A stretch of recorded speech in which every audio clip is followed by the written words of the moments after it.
MMR real estate group சார்பாக பணிவான வணக்கம். இன்று ஒரு புதிய வரவாக இந்த பூமி எங்கே லொக்கேட் ஆகிருக்குனிங்கன்னா, இது குண்டோட ஏரியாவில் லொக்கேட் ஆகிருக்குங்க. 7 ஏக்கர், 3.5 ஏக்கர் தோப்பு, 3.5 ஏக்கர் வெறுங்காடு, தனி கிணறு, தனி சர்வீஸு, 2 போர் உள்ளே இருக்குங்க. பிஏபி பாசனம். இது பஞ்சாயத்து மண் தடம். இது பஞ்சாயத்து மண் தடம்ங்க.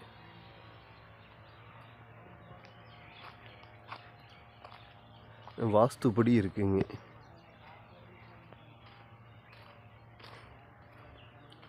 விலை ஸ்க்ரீனில் கொடுத்துட்றோமுங்க.